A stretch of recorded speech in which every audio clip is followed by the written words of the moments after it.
Listo, Javi. Perfecto.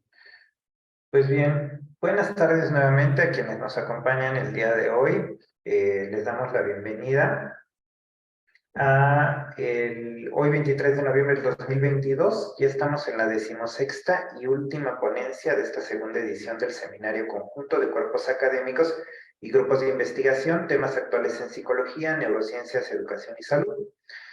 Para recordar, esta actividad fue organizada por los cuerpos académicos Psicología, Desarrollo, Salud y Educación de la Facultad de Psicología e Instituto de Investigaciones en Educación de la Universidad Veracruzana, Psicología de las Conductas de Riesgo de la Facultad de Ciencias de la Salud de la Universidad Autónoma de Baja California, Psicología del Aprendizaje y Praxis Educativa de la Facultad de Psicología de la Universidad Autónoma de Querétaro y Estructura Social, Intersubjetividades y Cultura de la Universidad Autónoma Metropolitana, así como los grupos de investigación de la Escuela Nacional de Estudios Superiores Unidad Juriquilla, Facultad de Psicología y Facultad de Estudios Superiores Iztacala de la Universidad Nacional Autónoma de México.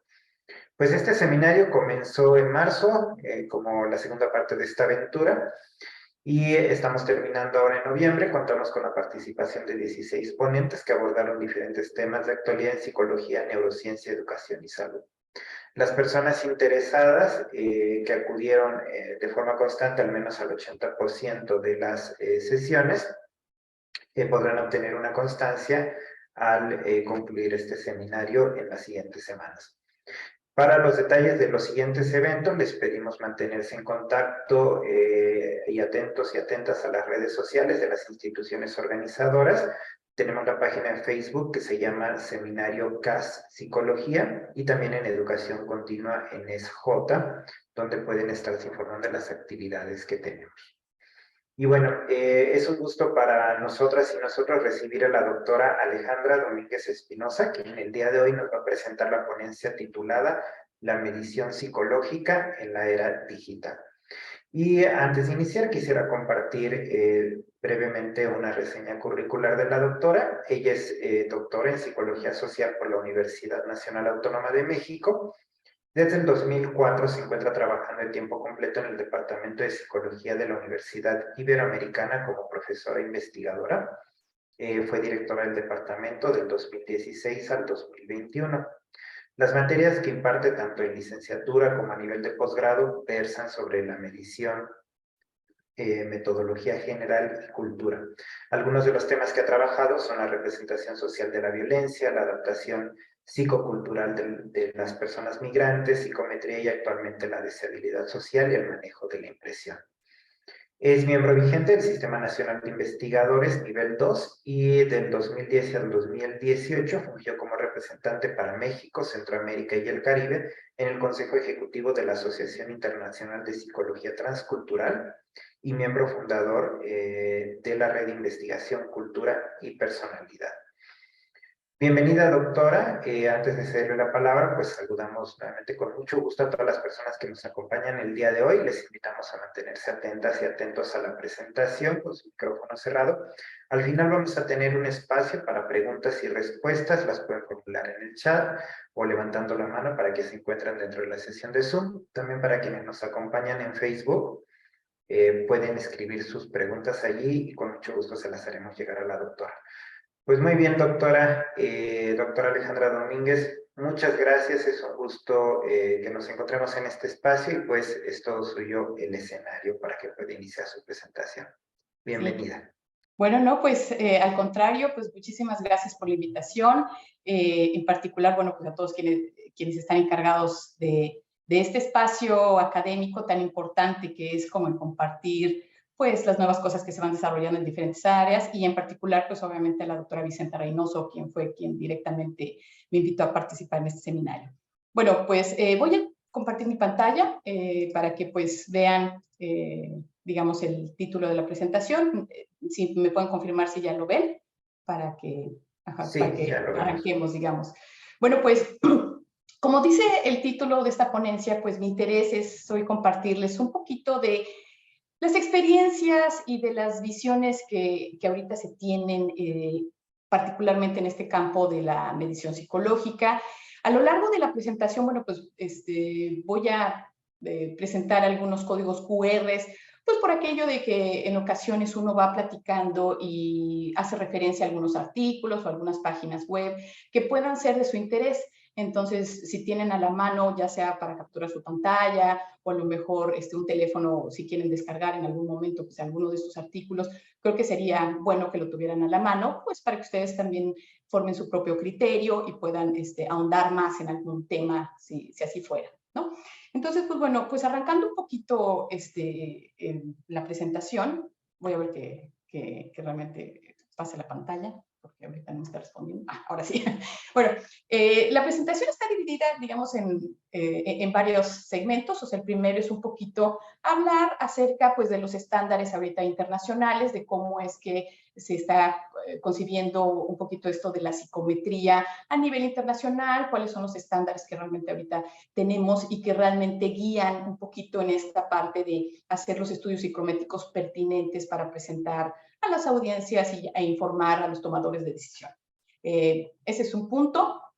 Después voy a abordar, ahora sí ya entrando un poquito más en materia que tiene más relación con el tema particular de la presentación, pues esto de los inicios de la psicometría en estos ámbitos digitales que realmente, pues bueno, ya, nos han cambiado muchos aspectos, no solo en la docencia y en la investigación, sino pues ya son parte de nuestra vida estas partes tecnológicas y incorporando esto de las redes sociales. Obviamente, pues estos desarrollos que se han tenido en el último tiempo, pues nos permiten también discutir o visualizar cómo es que estamos entendiendo actualmente pues la psicometría y cómo es que estamos viendo hacia el futuro nuevos retos en esta área. Y déjenme mover tantito que me tapa un poquito la presentación.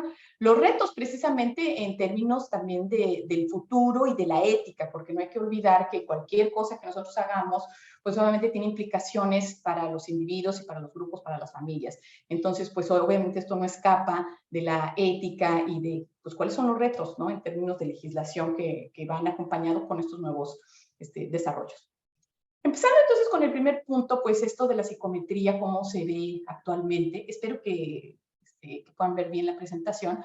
Bueno, generalmente cuando uno da la clase de psicometría o de teoría de la medida o teorías de la medición, tanto en la licenciatura como en el nivel posgrado, generalmente siempre estamos hablando que tenemos un modelo teórico que sustenta este desarrollo de los test.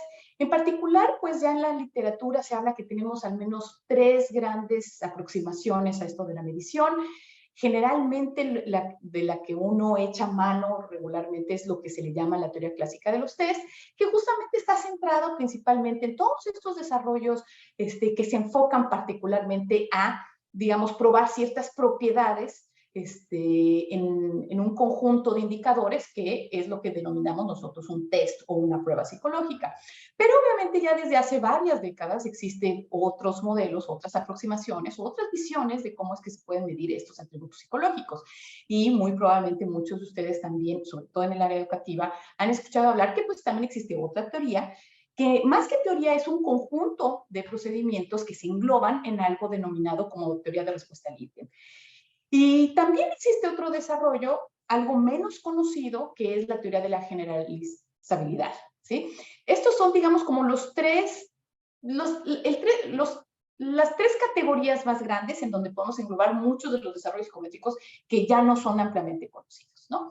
Ahora bien, ¿por qué empiezo con esto? Bueno, pues porque obviamente si nosotros vemos tradicionalmente, cuando hablamos de psicometría, nos vienen a la mente 2 conceptos fundamentales que todo mundo desde casi el primer semestre pues empieza a manejar, que es la validez y la confiabilidad de las mediciones. Bueno, pues supuestamente esta visión clásica o digamos la manera en cómo nosotros conceptuamos estos dos conceptos fundamentales están muy enraizados a lo que todavía actualmente, a lo largo de varias décadas, nos ha hecho creer que esta validación y esta confiabilidad siempre está enraizada en las propiedades de un test. Pero lo que desde hace, digamos, más bien desde el año 1999, lo que se está manejando ya a nivel internacional, es que en realidad no se valida un test. Lo que se validan son más bien las inferencias que uno tiene en función de el uso previsto de un determinado test específicamente realizado o, digamos, aplicado para una audiencia específica con un uso específico. Entonces, esta idea esencial de que nosotros vamos a validar un instrumento de medición, pues ya realmente no se está trabajando así en lo que son los journals internacionales. Incluso si ustedes mandan ahorita un artículo para revisión que tenga que ver con estos temas, ya la gente le va a decir, es que no estás validando el test, lo que estás validando son las inferencias. Entonces ya no es apropiado el uso que se le viene dando a estos conceptos. Y ahorita voy a ahondar un poquito más en ello. Entonces, ¿de dónde viene este cambio? Digamos que cuando se inició la medición psicológica, bueno, pues obviamente sí se hablaba de validar un concepto, de validar un test, pero ya desde los 80s, los 90s, los 2000s y obviamente pues actualmente ya existen una serie de discusiones que hacen que uno se ponga en tela de juicio si realmente lo que se está validando es un test y si es una propiedad inamovible de los tests. Ya nos han dicho muchas veces que un test se tiene que actualizar, que se tiene que llevar como un procedimiento para volver a validar el test. Y no es así. Lo que realmente se está validando es un uso. Aquí tenemos algunos ejemplos, o bueno, más bien hay dos autores principales que fueron, digamos, los que partieron este paradigma de que el test realmente no es el foco de atención de la psicometría, sino de las interpretaciones que se hacen. Entonces encontramos a Messick y Kane, que son, digamos, los dos grandes autores, que precisamente argumentan que se tiene que más bien ver un proceso de validación de las inferencias, que utilizan un test como medio para recolectar las evidencias. Entonces, si nosotros vemos realmente, después de todas estas discusiones que se han llevado a cabo en los últimos 20 años, pues la definición de validez es un juicio evaluativo del grado en que las evidencias y la teoría apoyan las interpretaciones y acciones basadas en los puntajes de una prueba o un modelo de medida. Si nosotros, por ejemplo, tomamos en consideración un ejemplo que el propio Messick dice en alguna ocasión, o incluso también Kane lo retoma en algún momento, si nosotros, por ejemplo, queremos medir el peso de una carta que vamos a enviar al correo, realmente necesitamos una báscula que esté hecha para ese propósito, una báscula que sea súper sensible a una cantidad de peso realmente de un rango muy pequeñito. Pero si por el contrario necesitamos medir, por ejemplo, un camión, ¿sí? Que transporta toneladas, no sé, de naranjas, guayabas, ustedes vean, solamente esa báscula que nosotros tenemos para medir esa carta no es funcional para ese propósito. O sea, puede estar midiendo, digamos, el mismo constructo, pero el uso hace que realmente se vaya un poquito más allá. O sea, ya no es el test validarlo por sí mismo, sino es en función de realmente el objetivo que queremos, tenemos que identificar cuál es la mejor medición posible. Y obviamente ya no estamos hablando, sobre todo en psicología, de medir guayabas o manzanas, sino estamos hablando de atributos psicológicos que también van a tener otras implicaciones respecto a cuáles son las interpretaciones que tenemos del test. O sea, estamos usándolo ¿para qué? Para hacer un diagnóstico, estamos utilizándolo para categorizar algo, para hacer que una persona pase de grado o no. Entonces, pues obviamente las preguntas que esto lleva es, ¿qué somos capaces de hacer con el test? ¿Hasta dónde realmente estamos especificando su uso? Y las evidencias que vienen acompañadas para garantizar que ese uso que nosotros estamos tratando de probar se cumpla y que no se vaya más allá de algo que realmente no tenemos intención de hacer o que se use de mala manera eso. Entonces, el proceso de validación que ustedes ahorita pueden encontrar en los estándares internacionales es acerca de las inferencias. ¿Por qué? Porque las inferencias que nosotros tomamos de los resultados nos llevan a las decisiones y esas decisiones son cruciales porque afectan o no, pues ya sea la carrera de una persona, la contratación de esa persona en algún trabajo en particular, o bien decidir incluso hasta un diagnóstico para un proceso terapéutico determinado.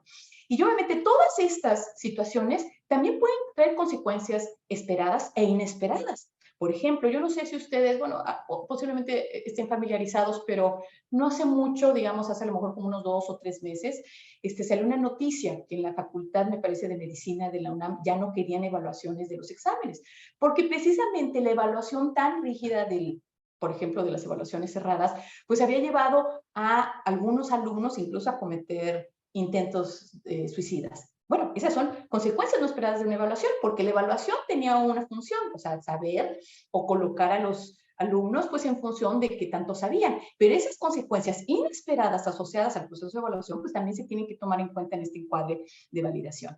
Entonces, el proceso de validación está enfocado en la argumentación y la obtención de evidencias para un uso dado del test o instrumento que cumple con estas características. Entonces, actualmente ya no estamos entonces hablando de validez de un instrumento. Lo que estamos hablando es ahora dar evidencias suficientes de validez para un uso previsto. La confiabilidad incluso en estos estándares, no estoy andando tanto en la confiabilidad, pero obviamente también está parafraseada de una manera diferente, se tratan de dar evidencias de precisión, o sea, qué tanto podemos ser precisos en nuestras evaluaciones, porque realmente la confiabilidad habla de eso, o sea, qué tanto error de medición tenemos y obviamente entre más error tengamos, pues las evidencias se ven afectadas. Si se ven afectadas las evidencias, pues se ven afectadas nuestras decisiones y nuestras inferencias en consecuencia. Y un aspecto también muy importante, pero que también se ha, digamos, obviado de alguna manera o a lo mejor no se ha ahondado particularmente, es, digamos, en las evidencias de imparcialidad. ¿Qué es eso de la imparcialidad? A final de cuentas es un concepto que según algunos autores, ya no solo está en el ámbito psicométrico, porque antes se hablaba de la estandarización y la normalización de los puntajes, pero las evidencias de imparcialidad van más allá. Es realmente demostrar que las mediciones que nosotros estamos utilizando para un fin previsto no están ni favoreciendo ni contraproduciendo o digamos, o jugando en contra algún grupo en particular. Si, por ejemplo, yo les pongo un ejemplo también muy básico a mis alumnos, pero es para que quede claro el punto. Si yo tengo una escala de medición y por omisión mía tengo un reactivo que dice, cuando tengo mi periodo me pongo más triste, pues obviamente ese es un reactivo que está dirigido a ¿quiénes? Pues a las mujeres, o sea, porque tenemos nuestro periodo menstrual. Pero si yo sin querer, yo aplico esa misma escala de depresión a hombres y yo no me doy cuenta de ello, voy a encontrar una diferencia fundamental en el puntaje total. ¿Por qué? Porque el puntaje total, pues, digamos, con ese reactivo incluido, pues, digamos, hará que el puntaje se mueva ya sea a favor de las mujeres o bien en contra de los hombres. ¿Por qué? Porque ese reactivo no lo pueden contestar. Entonces, este es un ejemplo, o sea, sumamente básico para demostrar que puede ser que las mediciones estén sesgadas de una manera. Entonces, las evidencias que ahorita se tienen que dar también están en función de probar que el instrumento que nosotros tenemos no está afectado por variables que van más allá realmente de lo que yo quiero medir. Si estoy midiendo depresión, o sea, tiene que funcionar el instrumento, digamos, de manera imparcial para cualquiera de los dos grupos, si mi intención es comparar. Porque obviamente, o sea, bien puedo yo desarrollar totalmente una escala de depresión para mujeres, pero porque mi objetivo no es compararlo con los hombres. Sí, espero que este punto haya quedado claro. Entonces, ¿a qué me refiero cuando estos estándares ya están desde hace muchos años? Bueno, pues desde 1999 se sacó una edición que obviamente de los estándares de medición, que es un esfuerzo conjunto entre la American Psychological Association, el National Council on Measurement in Education y la American Educational Research Association. ¿Por qué es importante esto? Porque se ve, bueno, en Estados Unidos estas instancias son muy importantes, posiblemente la que más conozcamos fuera del ámbito educativo, pues es la American Psychological Association. Pero aquellos de ustedes que estén en el ámbito educativo muy probablemente han escuchado hablar de estos dos, que son estos grandes pues, consorcios o asociaciones o sociedades o como ustedes quieren llamar, que están encargados precisamente de velar por la calidad de las evaluaciones educativas, que son, digamos, muy importantes porque reciben financiamiento del gobierno y reciben grandes cantidades de dinero también de instancias externas como la OCDE o algunos otros esfuerzos internacionales. Pero bueno, entonces, los estándares que ahorita están, pues obviamente se basan, o bueno, son publicados periódicamente, y desde 1999 ya se hablaba que no se validaba un instrumento. Lo que se validaban eran las inferencias o los usos previstos. Para 2014 se vuelven a plantear estas mismas ideas, ya con un poquito más de desarrollo posterior, pero simplemente argumentando que efectivamente lo importante es dar las evidencias de validez si queremos decir algo acerca de los resultados obtenidos mediante un instrumento, y afortunadamente los estándares ya se encuentran disponibles desde 2018 en español, pero en el 2021 ya se ponen a disposición en Open Access. Entonces era lo que les decía, si ustedes quieren encontrar este material descargable gratuito, pues pueden acceder a este QR que les va a llevar directamente a la página en donde ustedes pueden descargar estos estándares tanto en inglés como español y obviamente, pues bueno, o sea, digamos, fortalecer pues y actualizarse en estos temas porque ya no solo habla de esta nueva visión, sino de qué requisitos son deseables cumplir o alinearse pues con las mejores prácticas a nivel internacional. Entonces, pues obviamente esto también, pues los estándares también hacen mucho énfasis en este aspecto que ya les empezaba a platicar, la imparcialidad como un aspecto relegado, porque realmente es una combinación no solo en unas cuestiones técnicas, porque hay que saber hacer ciertos procedimientos para garantizar o para evidenciar esas evidencias de imparcialidad, pero por otro lado también es un compromiso ético, porque lo que nosotros estamos haciendo con una evaluación, pues también tiene implicaciones muy profundas en la vida de las personas. O sea, podemos estar dejando relegados, sin nosotros a lo mejor tener conciencia de ello, pues a personas con capacidades diferentes o incluso personas que a lo mejor están contestando incluso hasta un test o cuestionario en una lengua que no es su primera lengua. Y ejemplos de esos tenemos muchísimos a lo largo de la República, en donde tenemos pueblos originarios que pueden hablar diferentes lenguas y realmente el español no es su primera lengua. Entonces, el hecho de nosotros ir y pues tratar de hacer algunas mediciones, bueno, pues también lo pone en desventaja. A lo mejor esto no es tan evidente, pero si estamos hablando que también las evaluaciones educativas a nivel país, con, bueno, las evaluaciones que se dan a nivel primaria y secundaria a nivel nacional, bueno, pues pueden tener precisamente este tipo de favorecer o poner en desventaja a estos grupos que pues por alguna u otra razón pues no, el test está capturando algo que los hace ponerse en estas.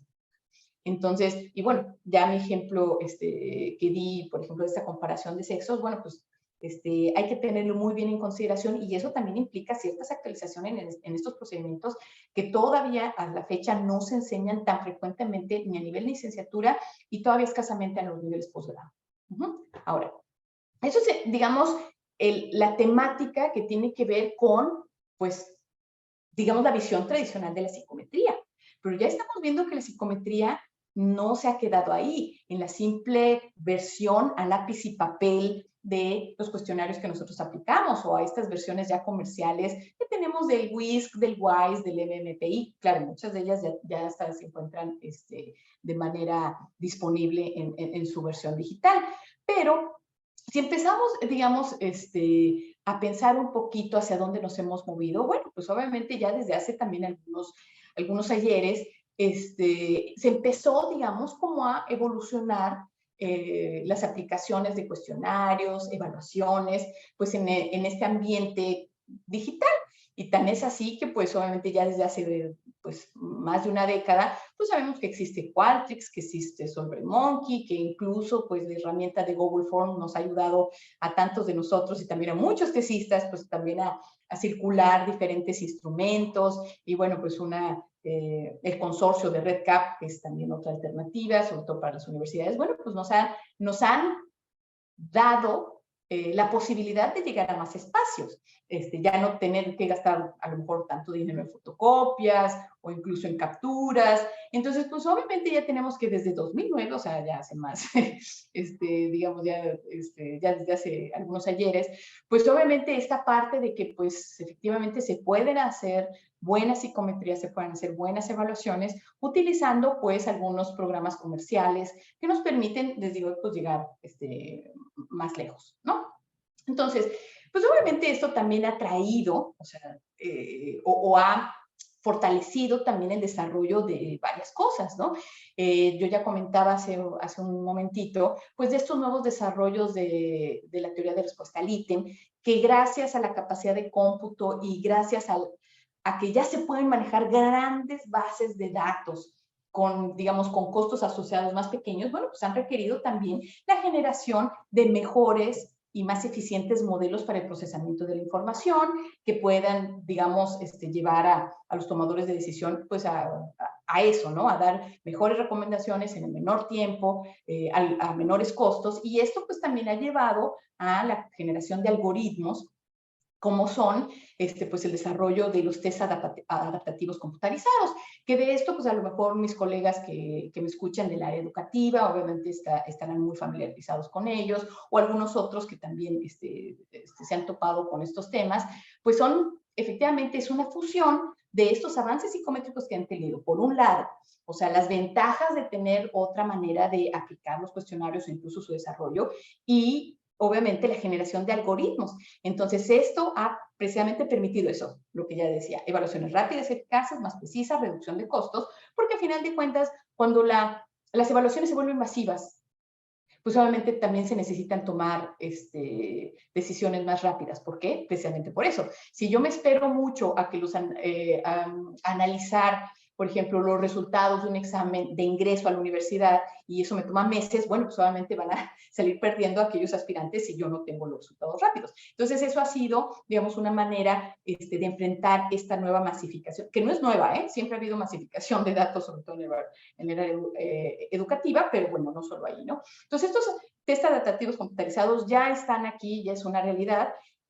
Ustedes pueden ver, por ejemplo, o sea, varios artículos que hablan de ello, cómo es que ya no solo están en el área educativa, o sea, también están en el área, por ejemplo, de psicología organizacional, o sea, tenemos cómo es que se están desarrollando nuevos test adaptativos, ahorita voy a explicar un poquito a lo mejor ese concepto, porque no lo he explicado, en donde pues obviamente según cómo uno va contestando una pregunta, la siguiente pregunta está, digamos, está en función de la respuesta que yo tengo, la oportunidad o la probabilidad de que se me presente un reactivo, a lo mejor más difícil o menos difícil, en función de mi atributo, para seguir contestando el cuestionario. Entonces ya no se trata de tener una sola versión de un instrumento para todo mundo, sino se trata de tener cada vez más, digamos, test hechos a la medida de la persona. ¿En función de qué? En función de su patrón de respuestas.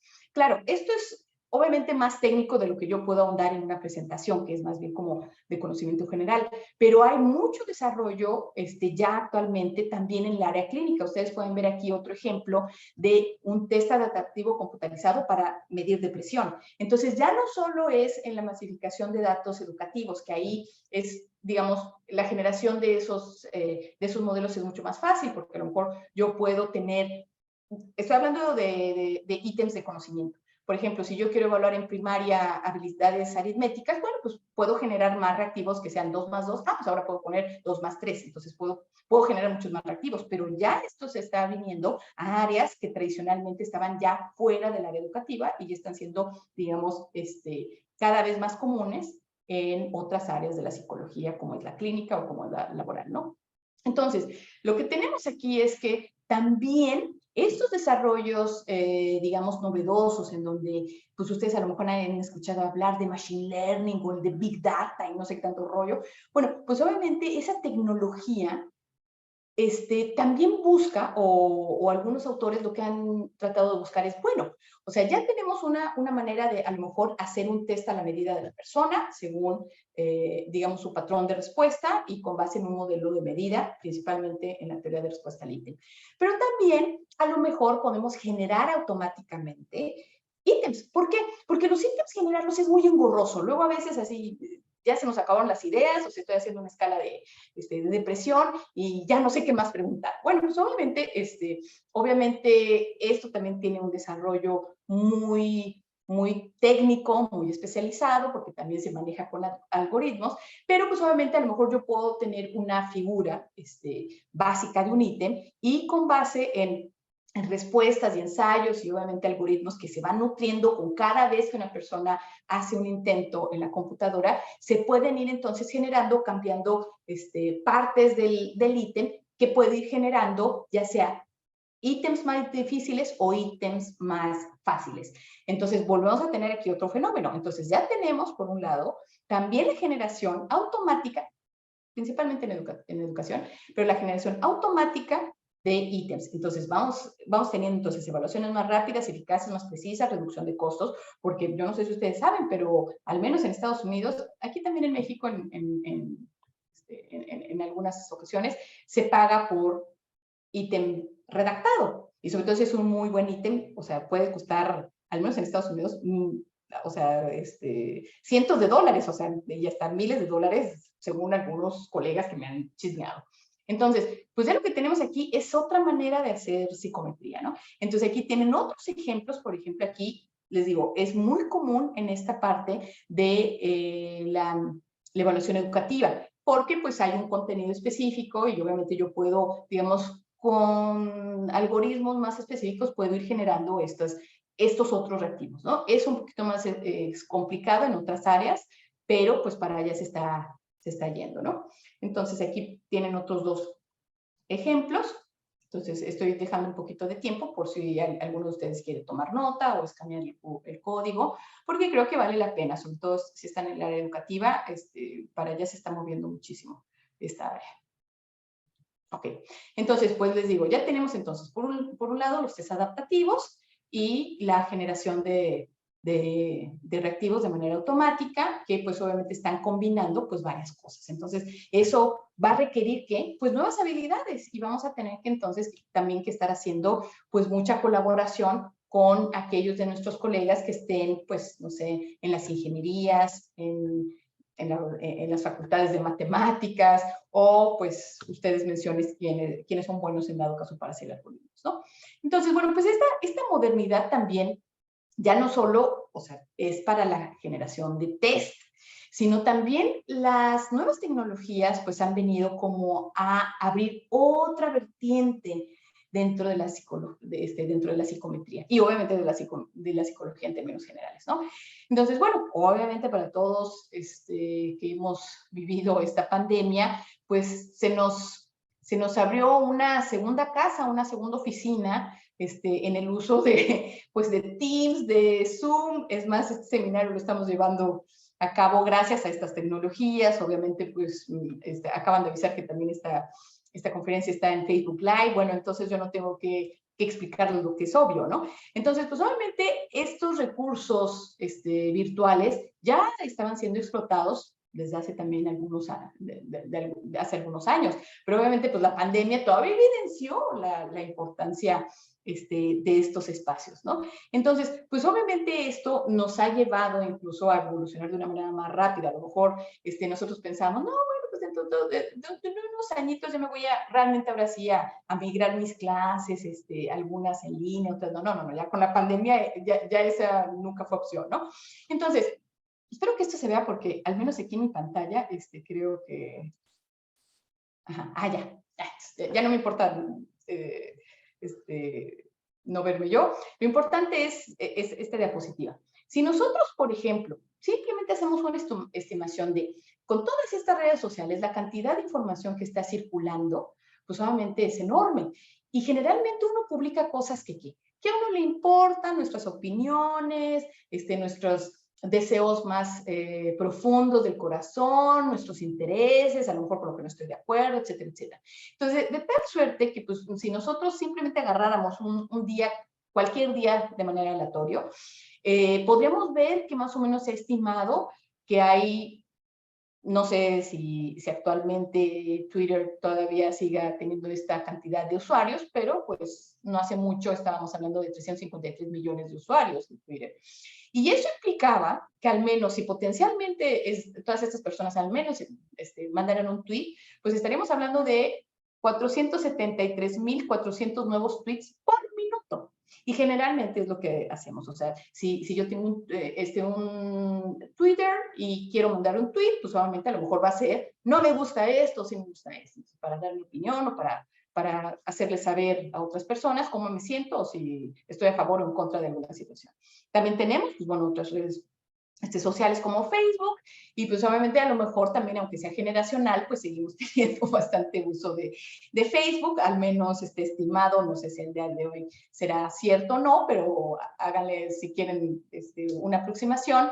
2.749 millones de usuarios, o sea, no es cualquier cosa, y si nosotros vemos que pues algunos son más activos que otros, pues podríamos tener un estimado de 149,000 nuevos posts por minuto, y así podríamos ir con algunas de las otras redes sociales. Algunas serán más populares para generaciones más jóvenes, otras a lo mejor más para mi generación, no lo sé, y hay tantas otras que ni siquiera sabría cuántas hay actualmente, ¿no?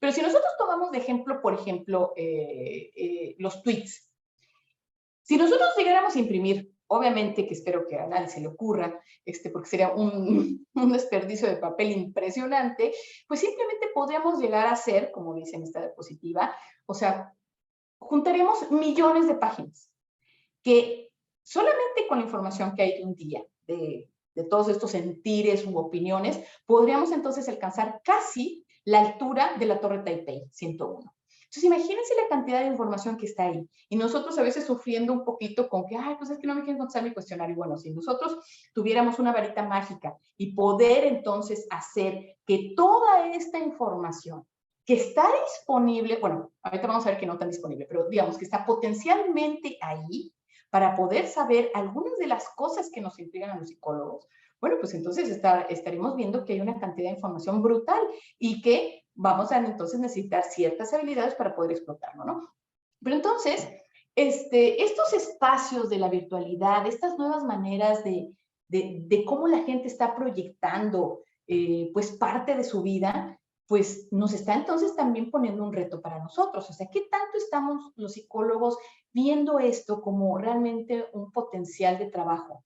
Déjense ustedes más allá de la investigación, como fuentes de información para poder avalar o no una cierta hipótesis, una cierta teoría, ver si realmente al contrario son, digamos, llamadas de alarma en algunos casos, etcétera, etcétera. Entonces, aquí tenemos también otros ejemplos de cómo es que esto ha afectado la vida de las personas, eso también es posiblemente de su conocimiento, pero también cómo potencialmente se pueden usar esta información pues de diferentes maneras, ¿no? O sea, aquí tienen también otra serie de ejemplos, no son los únicos, obviamente, pero son algo recientes del 2020, al menos son algunos que ya están circulando desde hace digamos, desde hace 2 años, que son precisamente cómo es que yo puedo utilizar información que ya está, digamos, disponible para mí acerca del sentir de las personas. Y esto, si ustedes pueden ver, está vinculado pues al COVID, a la pandemia, y esto fue también sujeto de mucho debate y de mucha información, porque pues al parecer sí daba ciertos elementos válidos que hablaban del estado emocional de las personas. Entonces, ¿y cómo es que se podía hacer esto? Bueno, pues primero hay que irnos un poquito con algunos tecnicismos.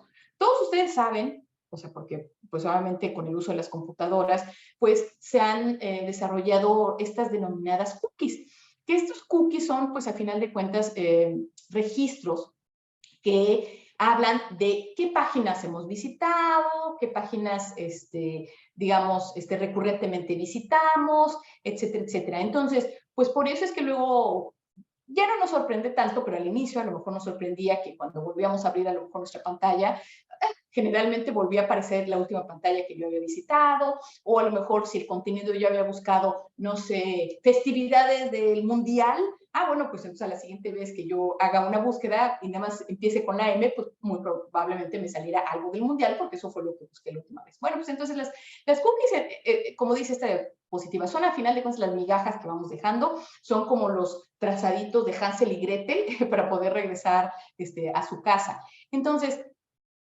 todas estas redes sociales, a final de cuentas que nos piden, usted acepta los términos y condiciones, usted acepta las cookies, etcétera, etcétera, pues son a final de cuentas, técnicamente un derecho de rastreo, por así decirlo, que nos pueden, digamos, devolver en maneras de anuncios personalizados basándonos justamente en nuestro historial de búsqueda, ¿no? Entonces aquí entonces empezamos a ver cómo es que nosotros nutrimos la información en las redes y las redes nos van devolviendo también cierta información de nuestro propio quehacer en las redes. Es decir, nos van, por así decirlo, reforzando en algunas ocasiones nuestra propia conducta en estos panoramas virtuales.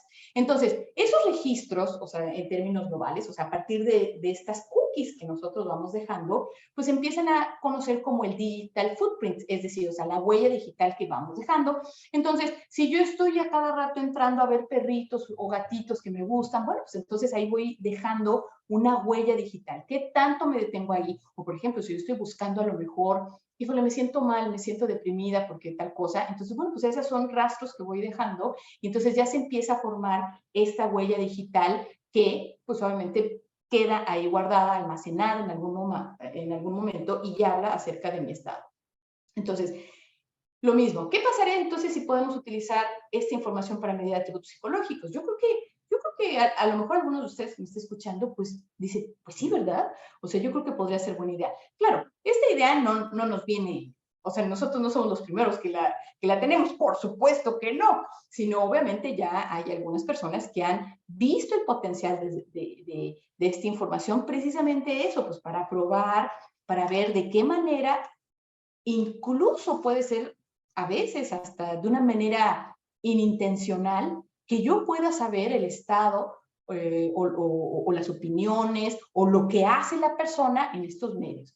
Entonces, aquí tenemos un ejemplo de uno de estos artículos en donde efectivamente, o sea, sí, o sea, como utilizando esta huella digital, a lo mejor yo puedo saber el perfil de personalidad de una persona, lo cual resulta, bueno, para mí que me gustan mucho estos temas de medición y de personalidad, se me hace a la vez fantástico, pero a la vez, pues, de un miedo impresionante, porque ¿cómo es posible que entonces yo pueda proyectar tanta información que la gente pueda saber de mí, algo que ni siquiera yo tengo en mucha conciencia? Bueno, un poquito para que vean cómo se trabaja esto, bueno, en este estudio que ustedes pueden revisar más a profundidad, pues lo que se hizo es, por ejemplo, bueno, obviamente para demostrar la validez de esto, pues generalmente nosotros ya tenemos a lo mejor un instrumento desarrollado y ya lo único que se necesita es ver, bueno, la coherencia que tenemos de la información que obtenemos en redes con a lo mejor la información que nosotros potencialmente podemos tener en función de un texto, un cuestionario. Entonces, en este caso en particular, por ejemplo, bueno, pues los autores obtuvieron, digamos, el acceso al perfil de Twitter y Facebook de los participantes y también los participantes se les pedía que contestaran un cuestionario, ¿no? Ahí está, no puedo ver todo el título porque me tapa aquí esto, pero bueno, ustedes espero que lo vean. Y entonces, obviamente, a partir de esta entrada de datos, bueno, pues se utiliza un software para clasificar semánticamente el lenguaje de las diferentes publicaciones que uno hace, ¿no? Entonces puede categorizar si son procesos psicológicos, si son procesos cognitivos, relaciones relativas y dimensiones relacionadas con el contenido de las publicaciones. Todo esto hecho con estos algoritmos que les digo, ¿no? Y entonces esta información pues se mete a esta parte del machine learning, o sea, se meten los datos y digamos, se selecciona una parte para entrenar al algoritmo para que, digamos, aprenda, por así decirlo, y después se tiene otra parte de los datos precisamente para probar qué tan bueno es el modelo en función de unos nuevos datos, es decir, para predecir con nuevos datos. Y entonces, al entrenar estos modelos, pues obviamente se empiezan a ver qué tanta coherencia tengo. Entonces, por un lado, de la información que yo obtengo de este cuestionario con lo que está haciendo la máquina con su algoritmo para ver si puede predecir, digamos, con igual exactitud o al menos digamos, una potencia similar entre estos dos métodos, ¿no? Y obviamente en este caso particular, bueno, pues hay una cosa que se llama la validación con un modelo que se llama Fault Cross, que digo, no se trata de esta presentación entrar en detalles, pero es para que más o menos vean, o sea, cuando hablamos de algoritmos realmente hay todo un proceso de analógico y computacional que obviamente hace estimaciones, ¿no? Y ya hace, digamos, remuestreos y ya hace predicciones, pero todo está basado a final de cuentas con a veces estadística que también nosotros conocemos. Si ustedes están familiarizados con regresiones, modelos, digamos, lineales y no lineales, bueno, pues obviamente estos modelos de machine learning y estos modelos, de estos algoritmos, bueno, tienen que ver con eso, ¿no? Básicamente el poder tomar un conjunto de datos y hacer modelos que me puedan llegar a predecir con cierto nivel de precisión, pues aquello que yo estoy buscando, ¿no? Entonces, lo que encontraron precisamente en esta parte de esta publicación es que sí se logran predecir con estos algoritmos las dimensiones de personalidad de esta teoría que se llama la dark side, que son tres, que son, se me acaba de ir, narcisismo, psicopatología subclínica y maquiavelismo. Bueno, no importa la teoría, lo importante es que el algoritmo, por un lado, y los resultados del test coinciden, llegando a la conclusión de estos autores que se podría llegar a aplicar este algoritmo ya sin la necesidad de aplicar una escala. Es decir, con el rastreo de Facebook y con el rastreo de Twitter que hacen estos autores con estos procesos de Machine Learning, podrían llegar a resultados tan precisos como si hubieran ustedes aplicado directamente una escala, lo cual resulta sorprendente. Bueno, tenemos otros ejemplos. Digo, esto es un ejemplo de una teoría específica, de teorías de la personalidad. Pero, ¿qué pasaría si también esta información pudiera ser para detectar baja autoestima? Bueno, pues obviamente hay ya unos autores que en el 2019 hicieron de igual manera un estudio similar, a lo mejor con, digamos, con una muestra reducida, pero lo importante es aquí digamos, todo el algoritmo que se desarrolla, obviamente también utilizando aquí el historial de búsqueda de Google. A lo mejor ustedes no me dejarán mentir, pero, por ejemplo, cuando uno tiene una duda, a lo mejor en mi época podría yo a lo mejor primero echarle una llamada a mi hermana, que es médico, a lo mejor algún pariente, algún colega, oye, ¿cómo ves esto? ¿No? Ahorita a lo mejor ya la abuelita y la mamá y el primo ya están sustituidos por Google. Entonces, cuando ustedes tienen una duda, Google, dime qué es lo que puedo resolver. Entonces, pues imagínense que entonces el historial de Google pues también fue pues, solicitado a estos individuos. Entonces, por un lado, también se aplicaba un cuestionario de salud mental y se les pedía el acceso a su historial de búsqueda de Google. Y entonces, no me deja avanzar. Creo que ese tú. ¿Sí me siguen escuchando? Ya, no, ya. Sí, te Perfecto, escuchamos. sí, se paró tantito. Ok, bueno, entonces, imagínense, se aplicó un cuestionario de ansiedad, ideación suicida y autoestima y el historial de Google, lo mismo, ¿no? O sea, se dividieron los datos en dos grupos, clasificados en alta y baja autoestima y ausencia de baja autoestima. Se metieron, les digo, este tipo de software que están desarrollados, si se dan cuenta es el mismo Linguistic Inquiry and Word Count. Se ponen en estos software para clasificar las páginas, etcétera, etcétera. Y lo mismo, se vuelve a utilizar ahora otro tipo de algoritmo. En este caso particular fue un vector machine learning y a lo mejor ustedes también han escuchado hablar que ya es cada vez más frecuente el uso de estadística bayesiana. Entonces, bueno, pues lo que hicieron estas personas fue también utilizar modelos de regresión bayesiana que incorporaron a los modelos y a final de cuentas, pues bueno, de lo que se trataba era clasificar aquellos que, pues digamos, se podían ver como de baja autoestima o digamos, no tan baja autoestima. Entonces, lo que nos lleva a ver que pues obviamente en estos modelos pues ya se están encontrando, y aquí pongo Python precisamente por eso, porque también es una herramienta que es gratuita, o también R, si ustedes han escuchado hablar de R, son ya herramientas gratuitas que están ahí. Ahora lo que nos falta es saber desarrollar estos algoritmos, ¿no? Pero bueno, independientemente de cualquier cosa, estas herramientas o estos algoritmos, pues justamente se van alimentando con cada información que nosotros metemos, y lo que lo que resulta de este artículo, ustedes lo pueden verificar, es que los modelos fueron eficientes al predecir la clase de las personas a partir de sus búsquedas en Google. Entonces, este algoritmo lo que está haciendo es a lo mejor sustituyendo la aplicación de escalas porque están teniendo básicamente el mismo poder predictivo, estos algoritmos, que lo que yo puedo obtener con mis puntajes tradicionales de una escala.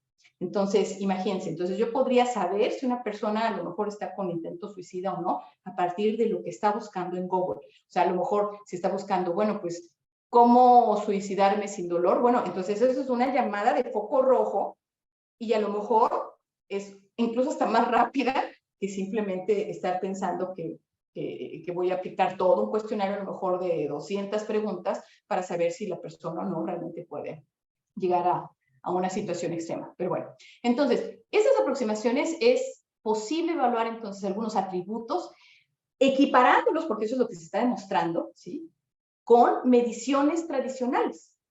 Entonces, y aquí pues obviamente tenemos también un caso de la Universidad de Cambridge, que ustedes a lo mejor estarán familiarizados con Cambridge Analytics, que fue todo un tema para la elección de Trump en la presidencia de Estados Unidos. Pues bueno, obviamente Cambridge Analytics sale también de la Universidad de Cambridge, porque lo que estaban haciendo era precisamente probar estos modelos de cómo poder predecir la conducta e incluso la personalidad, la opinión pública, a partir de todos estos maneras de construir las predicciones. Entonces aquí les dejo también el código QR. Todavía me parece que está funcionando esta página de la Universidad de Cambridge, entonces ustedes pueden entrar y a lo mejor hacer, pues, o sea, con una serie de preguntas y les va a salir un resultado interesante. Entonces, pues, ustedes si quieren, si tienen tiempo, pueden hacerlo, pero es precisamente para que conozcan cómo es que se está trabajando todo esto, ¿no? Entonces, la pregunta es, ¿será que tenemos un nuevo modelo de medida? O sea, ¿podremos entonces hablar de una psicometría de qué tipo? O sea, porque estos modelos de la teoría clásica de los test, es decir, donde nosotros sacamos los estimadores de todo un conjunto de reactivos y vemos su dimensionalidad y vemos qué tan buenos son para predecir tal cosa, pues son modelos con los que estamos familiarizados, son modelos que todavía estamos enseñando en la licenciatura, en los posgrados. También en el área educativa, bueno, está la teoría de respuesta al ítem, está la teoría G, que justamente siguen siendo vigentes. Pero en estos nuevos espacios, ¿cómo puedo entonces utilizar estas concepciones tradicionales que yo tengo de la validez o de las evidencias de validez? Si realmente estoy hablando entonces ya de un algoritmo, de una máquina, entonces ya no sé, ¿no? Entonces sí empieza a ser como un panorama totalmente nuevo que empieza a afectar hasta nuestro vocabulario, porque ya luego ya no tenemos palabras que realmente puedan representar esto que ya está aquí y que es real y que ya está permeando la psicología.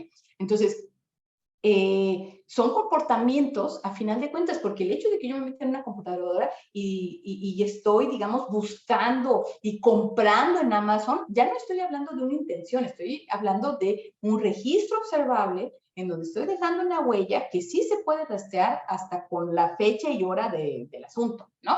Ya, o sea, digo, posiblemente yo pueda hacer una búsqueda fake, pero generalmente uno no pierde tiempo haciendo búsquedas fake, es decir, o sea, yo no voy a meterme a algo nada más para despistar al otro, o sea, realmente uno va e interactúa en estos espacios pues de una manera posiblemente más genuina, aunque claro, obviamente yo también puedo proyectar una imagen, no sé, poner hasta una foto falsa. Bueno, hay tantas cosas que uno no sabe y que son y van a ser dominio de la psicología y específicamente de la psicometría. ¿Por qué? Porque estamos viviendo.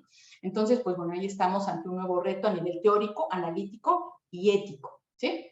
Entonces, pues obviamente, ¿por qué hablo entonces de la cuestión ética? Pues porque está siendo un problema, porque, digamos, en la noche de los tiempos, cuando todavía Hotmail era uno de los servidores de correos más popular, pues imagínense de cuándo estamos hablando, obviamente, pues a lo mejor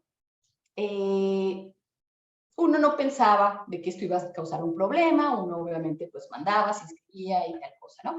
Pero pues a partir de 1994 estas cookies empiezan realmente a ser un factor determinante y empieza, digamos, a explotarse de alguna medida para pues hacer este rastreo de la información, pero principalmente con fines, con fines totalmente mercantilistas o bueno, qué sé yo.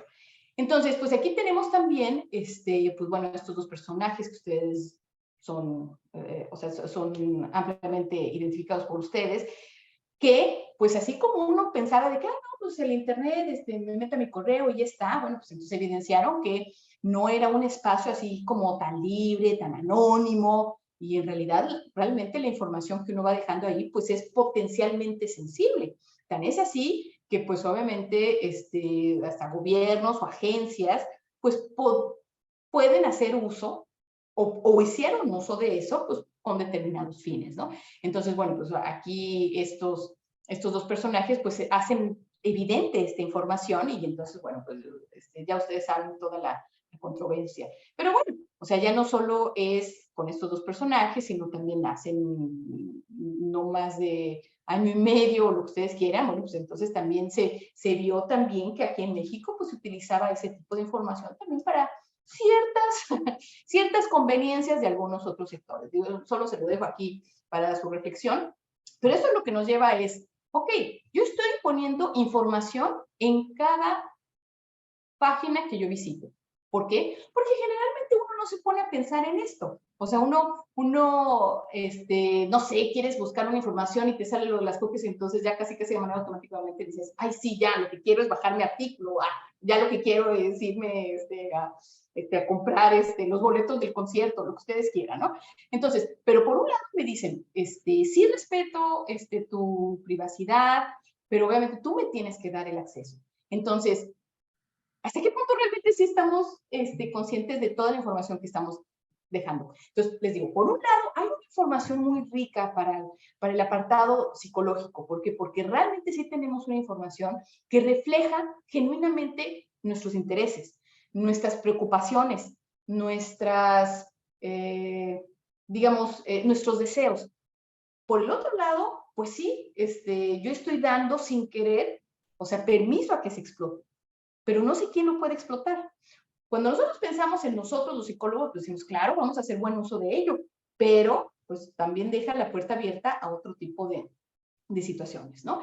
Entonces, la falta de información que nosotros tenemos y la subestimación del riesgo sigue preponderando entre los usuarios. O sea, yo me declaro que yo a veces simplemente ni siquiera leo las cosas y le doy a aceptar. Ustedes a lo mejor luego podrían poner el chat si lo hacen o no. A lo mejor ustedes son más precavidos y precavidas que yo, pero bueno, ¿no? Entonces, pero no creo que con cada una de las cookies que nos salen al día, nos detengamos a leer efectivamente cuáles son las implicaciones que tenemos, ¿no? Entonces, pero bueno, entonces, digamos, de todas maneras sigue siendo una fuente de información sumamente importante, o sea, independientemente de que sí tenga particularidades y que vamos a tener que verlo como un reto ético también, porque yo no puedo acceder, si ustedes no me dan permiso a la información de Facebook o a la información de Snapchat o a la que ustedes quieran, o LinkedIn o la red social que ustedes quieran, obviamente yo no podría trabajar, pero incluso aunque ustedes me den permiso, ¿qué responsabilidad tengo yo? Porque también la información que yo procese en términos psicológicos de esa información, pues va a tener un uso previsto. Entonces, esta parte de los usos previstos también aplica a esta cuestión. Aunque la psicometría que se haga aquí no sea tradicional, también tenemos que reflexionar en todos estos aspectos de la imparcialidad incluso. Entonces, fíjense, aquí hay un dato interesante porque este proyecto de la Universidad de Cambridge, pues obviamente recolectó muchísima información de Facebook, tuvo información personal y obviamente sacaron un montón de publicaciones que realmente fueron así súper interesantes. Aquí podemos ver algunas de ellas, o sea, sobre todo en el ámbito de la psicología social, en el ámbito de la personalidad, pero pues tuvo que ser cerrado en 2018 precisamente porque se les vino una carga de cuestionamientos éticos que que pues ya mejor dijeron, no, para evitarnos alguna otra demanda vamos a cerrar, ¿no? Entonces, de todas maneras hay una investigación ahí muy rica, porque no es que lo censuremos por censurar, sino más bien la psicología tiene que encontrar las maneras que, por un lado, esta información está ahí. Y creo que es importante visualizarnos de que puede ser útil para comprendernos. Pero por el otro lado, no podemos hacer caso omiso de las cuestiones éticas, porque incluso en nuestra práctica no la podemos evidenciar, sino que este es un espacio nuevo en donde también la ética tiene que migrar. Entonces, pues bueno. Entonces, el Magic Sauce que les acabo de mencionar, obviamente les puede dar un resultado, pero ustedes tienen que ser quienes autoricen, o más bien sean ustedes, por un proceso de autoselección, que participe con ellos. Entonces, y está bien, o sea, yo creo que es una buena experiencia, pero hay que simplemente que reflexionar. ¿Qué datos tenemos que proteger? ¿Cuáles son los requisitos legales para el uso de estos datos? Es más, ahora, o sea, si ustedes lo ven, nosotros recibimos información ya no de nuestra colonia, ya podemos recibir información de ahorita quienes están en Vietnam, o los que están ahorita en Qatar, o yo qué sé, o sea, ya realmente en estos espacios virtuales ya no hay unas fronteras. Entonces eso también, ¿qué implica? O sea, si por alguna situación vamos a suponer que mi información me vulnera, o la información que yo puse ahí y alguien la utilice y me vulnera de alguna manera, ¿cuál es la ley que aplica? La ley en donde estoy, la ley de donde está esta persona, y si esta persona ni siquiera sé dónde localizarla, ¿cuál es la ley que aplica? ¿Sí? ¿O cuáles son las sanciones por mal ejercicio de la psicología, en dado caso de que yo utilice mal esta información? ¿Sí? O sea, también es una área que no está totalmente clara para nosotros. Pero les digo, no se trata de decir, ay, bueno, entonces no hay que explotarlo. No, hay que tener conciencia de todos estos problemas porque ya está aquí. O sea, queramos o no, ya sé que los psicólogos nos aboquemos a estudiar esto, porque si no, otros los van a hacer. ¿Sí?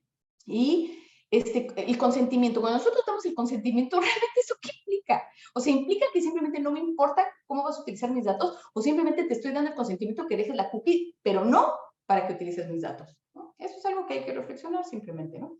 Entonces, eso es en cuestión, o sea, términos generales. Pero una cuestión que también, digamos, hablando con nuestros colegas, sí surge. ¿Qué tanto estamos preparando a las nuevas generaciones para estos ratos que se vienen? Porque ustedes también me preguntan en el plan de estudios que yo doy, bueno, o sea, cualquiera que sea, pues obviamente uno tradicionalmente se enfoca en la psicometría como realmente varios de nosotros la conocemos. El cuestionario, la validez, la precisión, y claro, tenemos que transformarlo a evidencias de validez, evidencias de precisión, evidencias de imparcialidad. Ok, hasta ahí estamos bien. Pero ya vemos que esto ya está aquí. ¿Cómo es que entonces nosotros dentro de la academia vamos a enfrentarnos a esos retos? Pues bueno, un primer problema es que si no están plasmados en los planes de estudio, pues generalmente solo aquellos que están interesados pues lo van a ir a buscar. O aquellos que tienen conciencia de que esto existe, pues a lo mejor lo van a buscar. Pero ¿qué tanto estamos nosotros desarrollando, digamos, ciertas habilidades en el estudiantado, tanto de licenciatura como de posgrado? O sea, realmente esto realmente lo vemos reflejado incluso hasta en el Ceneval, en lo que nosotros pensamos como opciones terminales de titulación. Yo creo que es algo que también nos tenemos que plantear, porque lo que no se enseña en un plan de estudios, entonces queda relegado. Y ya solo queda relegado para aquellos que realmente están interesados. Pero si uno no se lo pone, digamos, enfrente a una persona que viene a una universidad con la intención de aprender lo que es actual, y nosotros seguimos enseñando a lo mejor una psicometría que es muy buena, que es eficiente, pero si en algún momento esta psicometría viene reemplazada por esto, pues tenemos entonces que empezar a dialogar cómo es que lo vamos a incorporar, cómo es que lo vamos a enfrentar como gremio. Y ya sé ustedes que están estudiando, al rato van a estar también en esta posición, no solo en la academia, sino utilizando esto en su ejercicio profesional. Entonces se viene, desde mi perspectiva, un reto importante. Entonces, por un lado tenemos que actualizar, ¿sí? Y, digamos, desarrollar unas habilidades en nuestros programas de estudios que están en línea con lo que nosotros más o menos ya sabemos en los últimos 60 años, que es la psicometría, digamos, con este enfoque clásico. Pero este otro proceso de medir conductas, sentimientos, o lo que ustedes quieran en estos espacios virtuales, híjole, pues se viene fuerte. O a lo mejor estoy equivocada y entonces yo solo me estoy apanicando sola. Y pues realmente esto va a pasar de moda y ya está. Lo cual es poco probable, ¿no? Es como diría ese chavito, el futuro es hoy. Entonces, pues hay que empezar a ver qué es lo que vamos a hacer con los planes de estudio, con pues generar estas habilidades, ¿no? Big Data Analysis, tendremos que incorporarlo, o cómo es que vamos a poder identificar estas fuentes de información, porque ahorita, pues a lo mejor en las áreas, si yo me quiero incorporar a trabajar, por ejemplo, los psicólogos sociales a veces se van a los estudios de opinión pública, al marketing, lo que sea. Bueno, pues no faltará mucho para que pues ahora en lugar de que digan, sí, muy bien, ¿y dónde están tus habilidades de programación? Hace menos de un mes, precisamente, estuve en una conferencia que impartió una de las personas importantes que trabaja en estos gremios precisamente en Estados Unidos. Y precisamente lo que estaba diciendo, no, pues ahorita yo a quienes estoy contratando son personas, sí, que son buenos psicólogos, pero tienen que ser buenos en programación. Entonces, ya empezamos a ver que hay ciertos espacios en que si no nos ponemos las pilas nos van a empezar a cerrar las puertas. Y no hay nada peor que pensar que la psicología, y específicamente la psicología, esté lejos de los psicólogos. Porque entonces, pues a lo mejor con todos estos desarrollos de algoritmos, con todas estas oportunidades de información que hay, pues entonces, o sea, se ve la oportunidad, pues no sé, o sea, de otras disciplinas, pues hacer nuestra chamba. Pero, pues para algo nosotros estudiamos. Por algo es que tenemos un enfoque orientado a la persona, no necesariamente al algoritmo. Entonces, fíjense nada más, o sea, si no hay un diálogo entre estas dos partes, temo decirles que se van a generar dos tipos de información de contenido psicológico, pero manejados por agentes diferentes. Esa es, yo creo que, una de las cosas que creo yo. Entonces, ¿qué es lo que podemos hacer? Bueno, en lo que son peras o son manzanas, porque luego también el ajuste de un plan de estudios pues requiere un montón de tiempo y diálogo y demás, y obviamente quitar una asignatura que, pues, ay, no, ¿cómo vamos a quitar esta asignatura que es súper importantísima para meter esto? Bueno, pues obviamente requiere de un diálogo y requiere de mucha interacción. Entonces, en lo que eso sucede, pues entonces lo que podemos hacer es trabajar interdisciplinariamente, es decir, acercarnos con profesionales que estén especializados como ingenieros en sistemas, programadores y matemáticos, para que ellos entiendan las implicaciones de ese contenido, para que tengan un lenguaje también, o sea, psicológico, sin necesariamente convertirse en psicólogos, y nosotros poder tener, digamos, una toma de decisión de estas partes sin necesidad de volvernos ingenieros o programadores. Sí creo yo que en algún momento en los planes de estudio debe de haber algún desarrollo de habilidades, pero no tanto como para que seamos ingenieros o ingenieras en sistemas, sino para tener este diálogo y poder en dado caso, o sea, poder coincidir. Entonces, eso yo creo que es una meta psicométrica, pero no solo que impacta la psicometría, porque si nosotros vemos las implicaciones que puede tener para el ejercicio de la clínica o para la información que se está vertiendo para el área clínica o para la laboral o para la educativa, creo que debería de importarnos a todo el gremio, creo.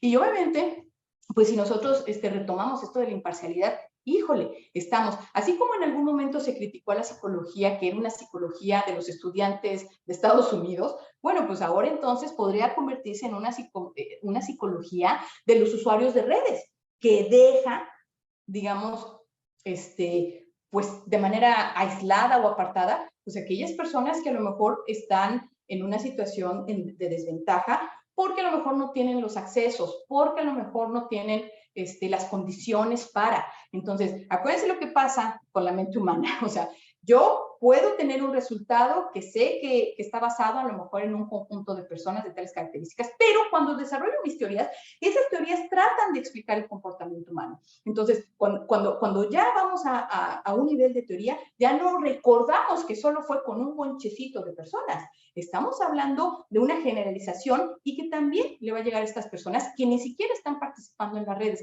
Entonces, ¿cómo hacer un balance de todo esto? Entonces, creo que con este panorama general, o sea, hay que de todas maneras voltear a ver que de todas maneras seguimos teniendo una deuda histórica con estas poblaciones que tampoco están representadas ni en las teorías actuales, ni en la psicometría común que nosotros hacemos, ¿no? Entonces, estamos hablando del 41% de la población, si no es que un poquito más, pero bueno, esa es otra historia. Entonces, bueno, pues con esto doy por terminada mi presentación. Espero que la hayan encontrado, pues, digamos, más provocativa a pensar de que, no, pues, aquí se acabó todo, ¿no? Entonces, pues yo espero, pues, que recibir sus comentarios, sus aportaciones y, pues, muchas gracias por su atención. Muchas gracias, Alejandra. Muy interesante la charla.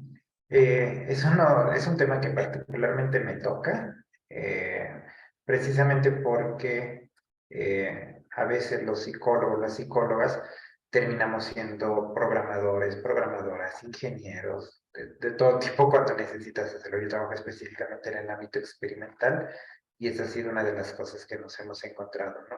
Que requerimos herramientas que van más allá de la formación que tenemos pues en nuestras carreras, ¿no? En las licenciaturas. Tenemos algunas preguntas, pero antes de pasar a las preguntas, les recordamos que quienes quieran obtener la constancia, y vamos a publicar la última lista de asistencia, por ahí la vamos a mandar en el chat, y la palabra clave del día de hoy es medición.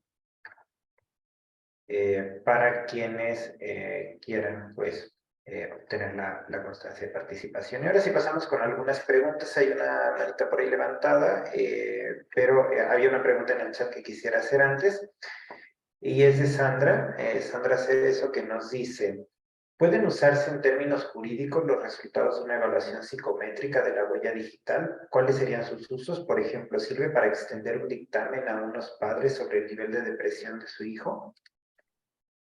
Mira, yo creo que es una excelente pregunta y el problema es que no hay una respuesta. A lo mejor yo no sé tanto de leyes, pero pues dicen por ahí que lo que no está prohibido está permitido. Entonces, hasta que esto no se regule, pues la pregunta será, o sea, ¿se podrá o no se podrá? Fíjate que hablando con unos colegas precisamente en la Universidad de Massachusetts me dijeron que los estándares que ahorita están en español precisamente se abrieron porque tú en Estados Unidos sí puedes llevar, o sea, te pueden llamar a un juicio, o sea, en términos de una evaluación psicológica y demás. Entonces, ahí está un poquito todavía más regulado una evaluación tradicional, pero ellos también ahorita se están pariendo un poquito de chayotes porque, pues porque todavía esto no está regulado, ¿sí me explico? O sea, sí está, o sea, en los casos estos de demanda que tuvieron contra Cambridge Analytics, pero eso fue por la injerencia o porque estos algoritmos lo que hacían eran, digamos, influir en la opinión y por eso es que supuestamente fueron más favorables hacia Trump. O sea, sí se utilizó para cambiar la opinión pública, pero hasta donde yo sé, pues ahí tampoco está, todavía no está regulado ese uso y ellos están mucho, digamos, como que sí son muy cuidadosos porque pueden recibir una super demanda. Aquí, no, pues todavía yo creo que esto no está, pero ni por asomo todavía regulado. Entonces, vuelvo a lo mismo. Lo que no está prohibido podría estar permitido, pero la pregunta es, ¿tenemos suficiente información ya para decir, tengo evidencia suficiente para apoyarme en esto? Ahí está la pregunta, ¿sí? Entonces, tenemos una gran área de oportunidad y que lo legal también va a tener repercusión en el ejercicio psicológico, por supuesto. O sea, no te puedo responder porque no hay una respuesta, ¿sí? Es más bien, o sea, como continuar esta reflexión, porque ahora sí que si hay alguien de jurídicas aquí, pues estaría buenísimo que lo comentara, ¿no? Si puede responder. Pero hasta donde yo sé, todavía esto es área verde, en el país. Pues yo creo que sí hay de otras disciplinas. Aquí ahorita vamos a dar después espacio para otra pregunta, pero Laura Cipres levantó la mano. Si quieres abrir tu micrófono. Gracias. Buenas tardes, doctora. Muchas gracias por su ponencia. Me pareció formidable y magnánima la forma en que nos lo presentó. Yo quisiera preguntar, en el sentido de que si bien como las pruebas psicológicas y todos este parámetros que tenemos para hacer mediciones psicológicas, ¿qué opinión usted tiene respecto a lo que es el historial clínico, en donde realmente pues no se hace tanto una evaluación, pero sí hay una uno a uno, persona a persona, pues este historial que se va formando en un expediente de la persona? Me gustaría mucho conocer su punto de vista respecto a la no evaluación, sino a todo el historial que como psicólogos vamos llenando en una historia clínica del consultante, del paciente. Sí. Mira, yo no me manejo tanto en el área clínica, pero por supuesto yo soy psicóloga de formación, ¿no? O sea, psicóloga general y luego especializada. Obviamente, cuando se trata de este historial clínico y demás, pues es toda la información que precisamente a través del entrenamiento específico, un psicólogo clínico, pues hace, digamos, una síntesis de toda esa información y es cuando da, pues a lo mejor, una recomendación de una intervención, etcétera, etcétera. O sea, ese es, digamos, el modelo tradicional que nosotros tenemos. Lo que yo vinculo a lo mejor de tu pregunta es, si estas búsquedas que nosotros hacemos son, digamos, algo similar a esta información que de alguna otra manera yo también le brindo al terapeuta, ¿sí? Porque pues a lo mejor yo no directamente en el internet le digo a alguien, estoy deprimido, pero si yo hago una búsqueda de qué es la depresión, hay medicamentos para la depresión, qué hacer si me siento mal, a lo mejor si yo busco en un foro de Facebook, no sé, grupos para personas que, no sé, perdieron un familiar o algo así. Bueno, todo eso es una información que también, digamos, se podría utilizar porque reflejan un interés genuino, ¿sí? Aunque yo no me esté preguntando directamente a la persona, pero ese es el chiste,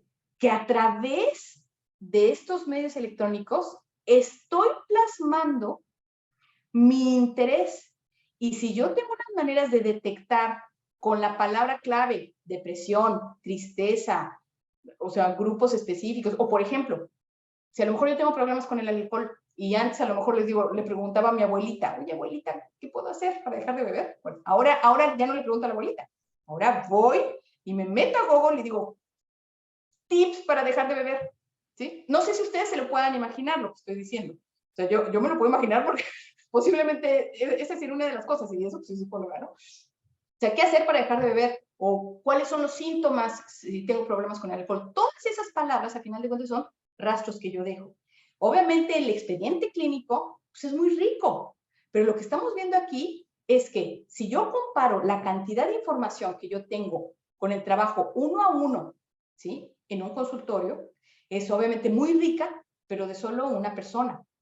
Lo que estamos hablando aquí son modelos masificados de información. Y entonces, esos modelos masificados de información lo que van a encontrar son patrones. Y cuando tú detectas un patrón que es bien estable, que es sumamente poderoso, tú puedes llegar a predecir lo que te daría, o sea, el mismo resultado de hacer una evaluación posiblemente clínica, sumamente precisa, pero con solo un individuo. O sea, si te das cuenta, son modelos que parten de dos situaciones. Por un lado, el modelo clínico tradicional es información muy precisa de una persona. Estos modelos de machine learning y todo de lo que hemos platicado el día de hoy es la gran cantidad de información proviene de un montón de observaciones. Entonces, pues ambos tienen sus ventajas, claro, y obviamente el psicólogo clínico pues debe tener una buena cantidad de información antes de dar un diagnóstico, eso es definitivo, ¿sí? Pero aquí estamos hablando de que estamos obteniendo una gran cantidad de información, no de uno, sino de muchos. Y eso nos da otras ventajas desde otro esquema, ¿sí? Espero haberte respondido, porque... Sí, sí, doctora, muy, muy, muy clara y es todo un gran reto para los psicólogos de estar, pues, actualizándonos y estando en la vanguardia y como dijo usted, o sea, no, probablemente sí, las estadísticas dirán una cosa, pero habrá sesgos que nosotros con una buena formación y una buena apertura también podemos ser como la clave en esos sesgos. Muchas gracias. No, a usted, gracias por la pregunta. Muchas gracias, Laura, por tu intervención.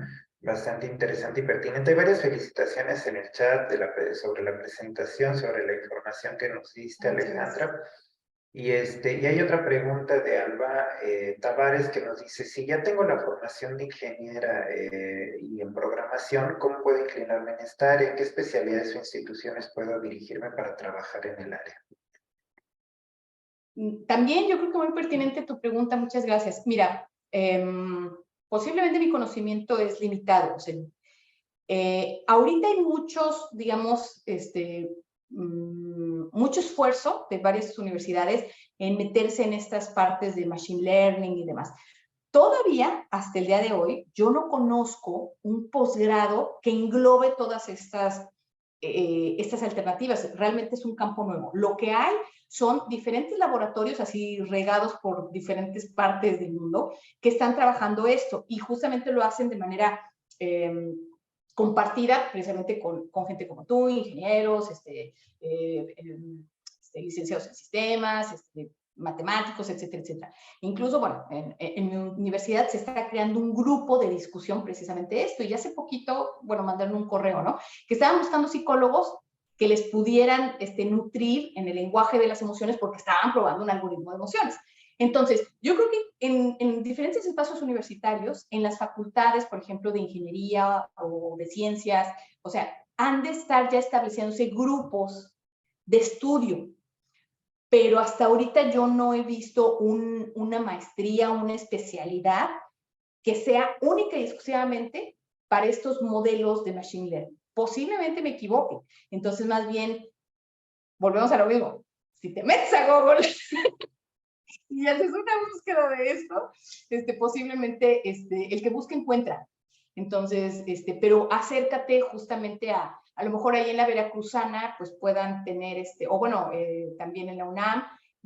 Estoy segurísima que hay grupos de interés, grupos que están trabajando esto, en varias universidades. Entonces, yo diría que acércate con ellos, pero lo que necesitamos hacer también los psicólogos es acercarnos a estos grupos. O sea, yo creo que es labor de todos, o sea, porque a todos nos conviene, ¿no? Tener esta interlocución. Entonces, pues adelante. Y cuando lo averigües, pues ahí nos avisas, se lo pasas a Vicenta o a Javier, ahí nos pasas el chisme para también nosotros estar bien enterados, ¿no? Muchas gracias. Pues justamente ahorita hacía el ejercicio, Alejandra, de meterme a Google a buscar y encontré algunos posgrados, por ejemplo, de ciencias de datos, ¿no? Que digamos que sería como la base probablemente de esto, pero precisamente lo que hablamos es una cuestión un poco más compleja, porque tú hablas o planteas la interdisciplinariedad y esto incluye personas expertas en comportamiento humano, no solo en análisis de grandes volúmenes de datos, ¿no? Que creo que ese es el punto clave de tu intervención, ¿no?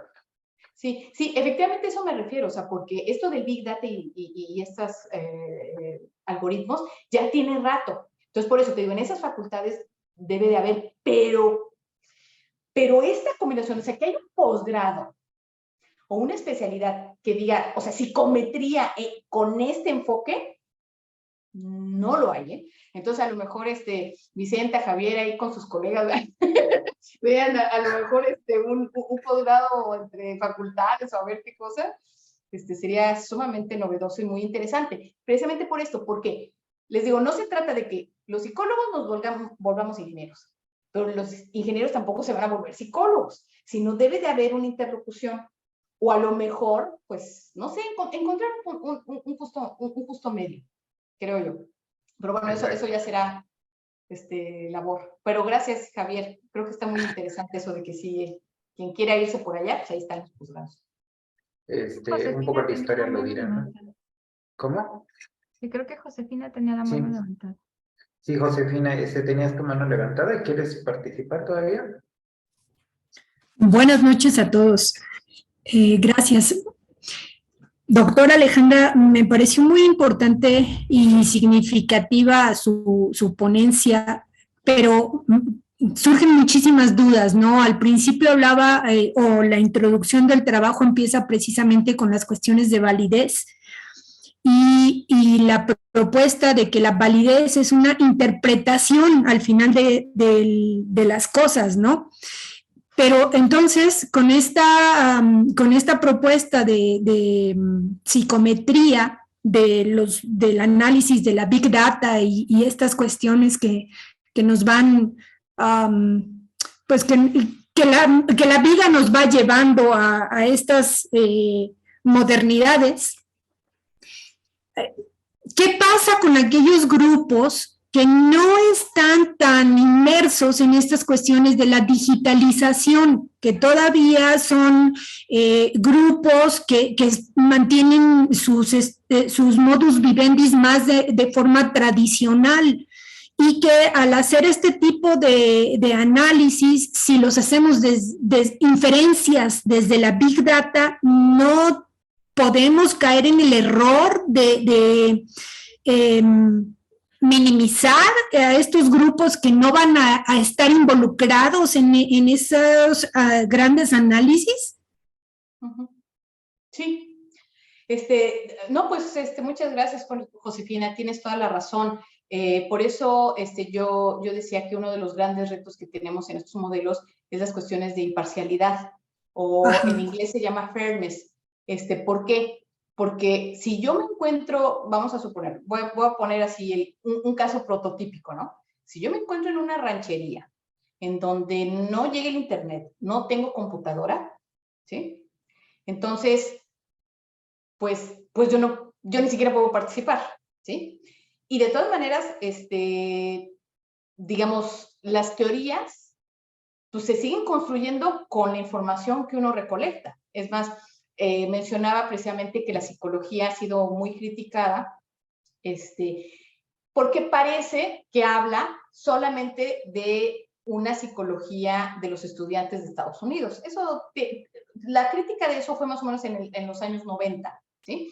Porque pues obviamente los grandes teóricos pues agarraban a sus estudiantes de psicología precisamente y les aplicaban cantidad de cosas, entonces construían las teorías con esas particularidades. Y obviamente, pues, desde hace muchos años, pues, otros grupos de investigadores, principalmente en psicología transcultural, pues, fueron los que llamaron la atención. Oye, pero pues esa es tu psicología, pero si vemos la psicología fuera de esos espacios académicos, pues tenemos otro tipo de psicología, y es ahí donde también hay un boom, o bueno, no sé si llamarlo boom, de otras metodologías más cualitativas, etcétera, etcétera. O sea, no quiere decir que esto vaya a sustituir todas esas tradiciones de investigación. Yo lo que estoy diciendo es que efectivamente estos modelos tienen un reto doble. Un lado, nos estamos enfrentando a un modelo de medición de las conductas, de las cogniciones, de las emociones, a los que no estamos acostumbrados, ¿sí? Ese es uno. Por otro lado, al igual que también la psicología tradicional ha relegado estos grupos a los indígenas, a las personas pobres, o sea, porque también en muchas ocasiones no están representados, pues se va a agravar más su representación en estos nuevos esquemas de medición, en donde sí se requiere precisamente el uso de redes sociales, el uso del internet y esta interacción. Y eso también va a ser incluso generacional. O sea, si nosotros vemos, pues las generaciones que vienen después de nosotros, pues ellos sí nacieron hasta con el internet. Yo me acuerdo que, bueno, no sé quién sea de mi generación, pero para conectarte al internet hasta tenías que desconectar el teléfono, entonces no podías estar hablando al mismo tiempo que estabas conectado al internet y hasta se escuchaba el modem. Ok, bueno, estamos incluso ante segmentos de generaciones, unos utilizan más las redes, O sea, yo mis sobrinos, que a lo mejor, no voy a decir, bueno, más o menos están entre los 20 y tantos, o sea, es inconcebible que les quites las redes sociales. A mí a lo mejor todavía me da un poco lo mismo, ¿no? A lo mejor nuestros padres, o sea, ni siquiera sabían que esto existía, o a lo mejor, no sé, ¿no? Entonces, pero si nosotros lo vemos potencialmente, en las nuevas generaciones, esto ya llegó para quedarse. Entonces, si nosotros vamos a también trabajar con generaciones, o sea, no les podemos, o sea, no podemos negar que eso es parte importante de su vida.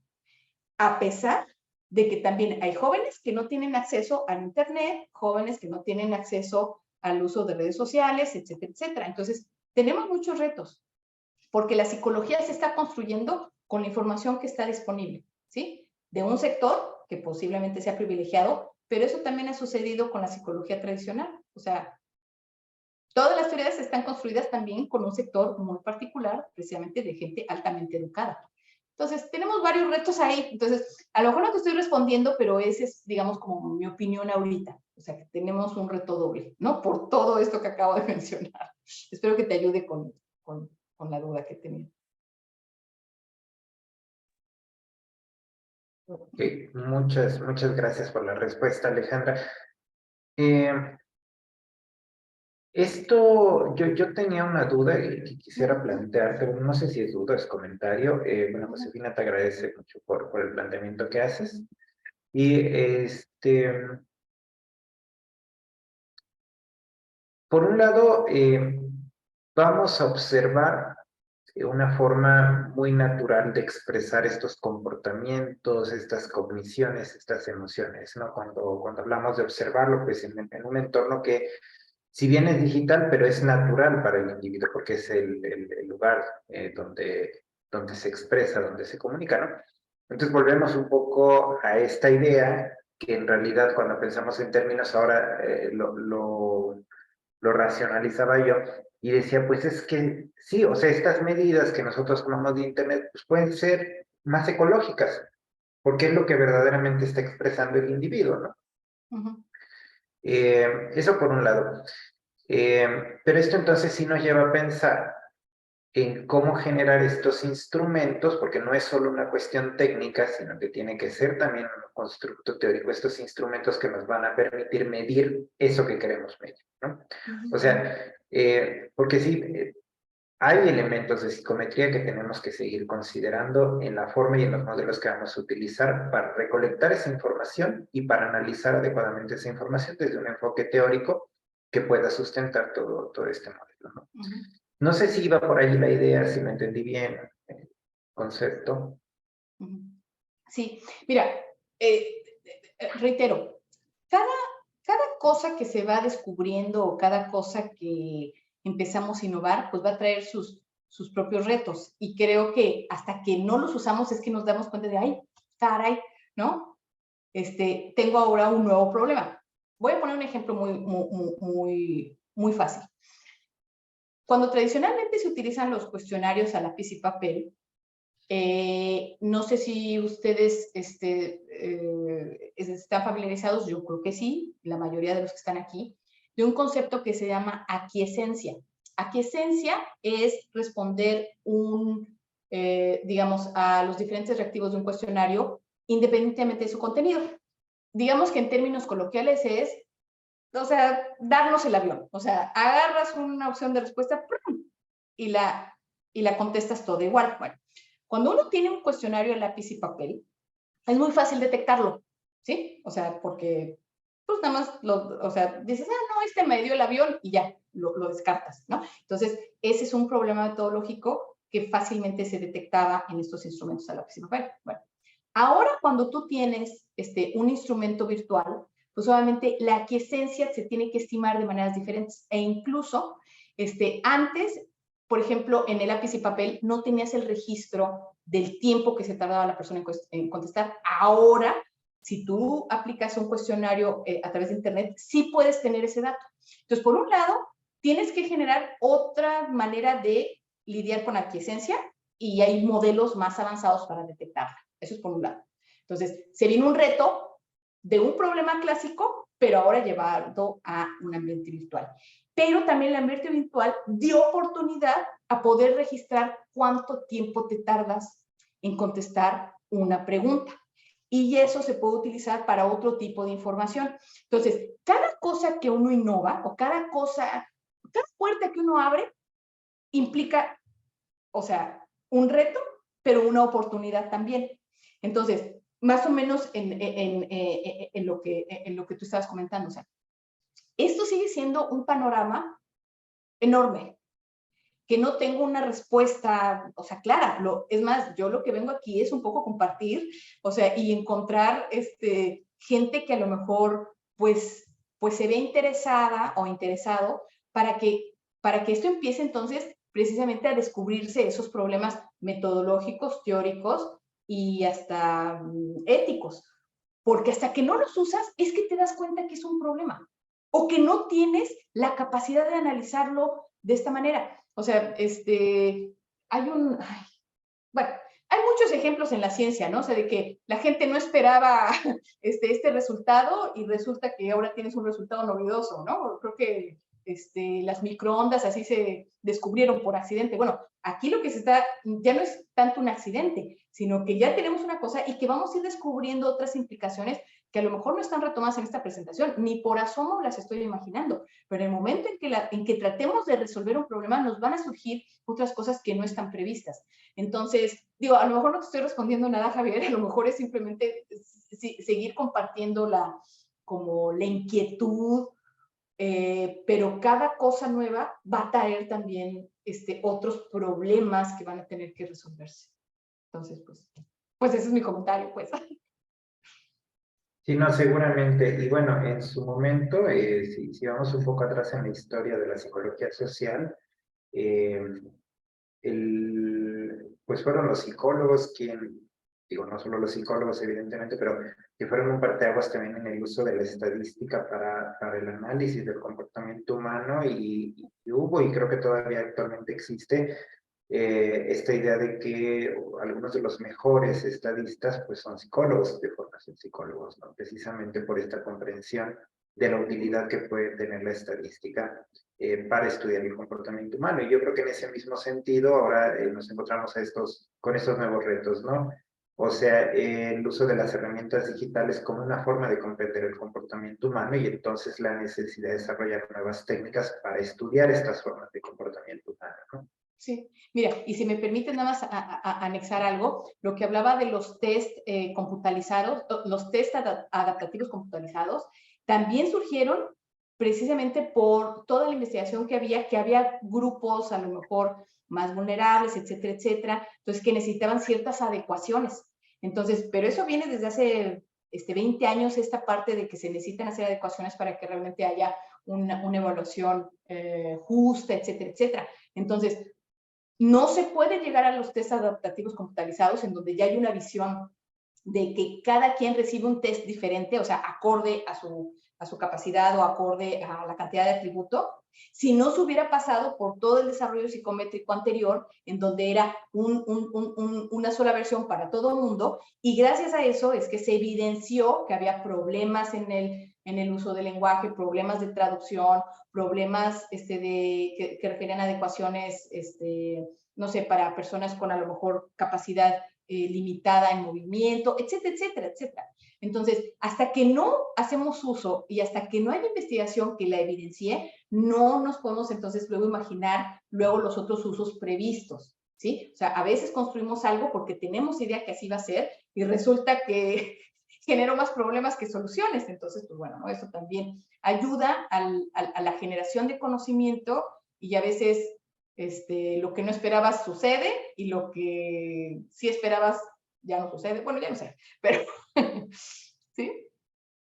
No, pues sí, no, ya, bueno, creo que tenemos grandes retos y pues te agradecemos mucho, Alejandra, porque creo que venía bastante bien tu presentación de generar esta dinámica de hacia dónde vamos, al menos en el ámbito de la psicología y la psicometría, pero creo que es generalizado hacia dónde vamos con los temas que nos interesan en este caso y que, bueno, son el objetivo de este seminario. Yo sí tengo una pregunta. Y Vicente tiene una pregunta. Adelante. Bueno, creo que un poco en la experiencia docente, de repente al inicio, cuando tú dices, es que quienes enseñamos estas materias, no siempre lo tenemos en el panorama. Y bueno, yo específicamente en la licenciatura enseño una materia que se llama Investigación e Instrumentación Psicológica. Entonces, de repente me puse a pensar, ¿qué podría yo incluir en mi programa como para empezar a formar, al menos como sembrar una semilla de estos temas para los estudiantes? En mi caso, por ejemplo, son de primer semestre, de segundo semestre, entonces son todavía muy jóvenes, todavía no tienen como muy amplio el panorama, sin embargo, usualmente están muy interesados, están con muchas ganas de aprender. Entonces, en tu opinión, ¿qué podríamos a lo mejor retomar, enseñar como para sembrar esta semillita? Híjole, pues bueno, yo creo que también tu pregunta es muy buena. Fíjate que yo he platicado, bueno, he platicado con algunos colegas y ellos me han dicho, o sea, me han hecho comentarios. Uno de ellos es del área de análisis experimental de la conducta. Y en algún momento, ya tiene años, me dijo, es que, ¿sabes qué? Es que desde la licenciatura deberían habernos enseñado a hacer macros, aunque sea en Excel. Porque, a final de cuentas, los macros en Excel, o sea, Excel es una paquetería que prácticamente, si tienes una computadora así básica, es un paquete básico. Obviamente viene en Office y luego en Apple, no sé cuál sea, pero bueno, o sea, lo que es manejar macros en Excel es como el tatarabuelo de este tipo de procesos de automatización de alguna medida, ¿no? Entonces, el hecho de que se empiecen a familiarizar de que hay ciertos procesos recurrentes, etcétera, etcétera, pues bueno, o sea, podría ser ganancia, ¿no? Bueno, esa es una. La otra, también un colega mío, pero del área de neurociencias, y no hace mucho, el año pasado me dice, porque estábamos también en revisión de plan de estudios, me dice, híjole, es que deberíamos de meter una materia de programación, aunque sea básica, aunque sea, ya sabes, de la programación básica, o sea, que a lo mejor HTML, mire, yo no sé si todavía existe Visual Basic, ¿no? Pero decía, aunque sea alguito de programación, porque cuando luego hacen sus proyectos, deberían de al menos poder hacer algo de programación y que automáticamente le saliera algo, ¿no? O sea, ya no recuerdo exactamente cuál era el programa que él tenía. Entonces, a veces, ese tipo de habilidades, aunque sea programar, o sea, para que, no sé, le dé el pellet a la ratita cada que pasen 5 minutos y se prenda una luz, esas son habilidades que a la larga, pues van a fundar base para otras cuestiones más avanzadas, ¿no? Y ya hablando un poquito más de posgrados, creo que, bueno, no es de novedad, pero la estadística bayesiana está tomando un lugar preponderante, sobre todo cuando a veces tenemos pocas observaciones, sobre todo precisamente en el área de neurociencias, en el análisis experimental de la conducta, etcétera, etcétera, o cuando se hacen experimentos, tienen muy poquitas observaciones y lo bayesiano se está utilizando precisamente en estos modelos. Entonces, claro, yo no metería, bueno, no sé, es una pregunta difícil, pero es que en ciertas áreas creo que sí se van a requerir más pronto que en otras, pero a lo mejor con estos pequeños pasitos podríamos a lo mejor empezar a generar ciertas habilidades que no están realmente formales o no son metahabilidades así declaradas claramente en los planes de estudio. Por ahí. Pero podríamos preguntarle precisamente a nuestros ingenieros, como por dónde. O sea, algo que fuera un poquito más sencillo, sin volvernos expertos ingenieros, pero que al menos cuando un ingeniero nos diga, oye, es que tal cosa, bueno, pues al menos tengamos, no sé si, algo, ¿no? También, por ejemplo, a lo mejor desapegarnos un poquito más al SPSS y cuando enseñemos estadística o algo así, demos o Python o demos R. Porque R sí te requiere saber la sintaxis, o sea, hablar un lenguaje más sin tanta interfase tan sencillita, ¿sí? Y puedes utilizar luego Python. Bueno, es que se requieren tantas cosas que... Pero bueno, hay esperanza en este mundo. Sí, gracias. Yo creo que es un campo, pues, bien interesante con muchas promesas, también con muchos retos, ¿no? Pero pues creo que eso es parte de la vida. Pues Pero eso gracias. es lo padre de la psicología, ¿no? Sí. Pues sí, al final de cuentas estudiamos el comportamiento humano y que se desenvuelven en una historia y en una cultura y en un devenir de cosas, ¿no? Claudia Rosa dice, nos platica allí que su maestra es la doctora Vicenta en el segundo semestre y ahora están cerrando, pero considera que sería de gran interés para nuevas generaciones esto precisamente que se discutía en los últimos comentarios que se hacían. Y bueno, y más felicitaciones de Sandra, de Maura y bueno, de varios asistentes a esta presentación. Gracias. Y pues muchísimas gracias Alejandra por tu participación. No quisiera Gracias. despedirme antes y compartirte pues un agradecimiento a tu participación, que es la constancia por tu... voy a tratar de compartir, no sé, nada más. Ahí estoy. Hablando de tecnología, bueno,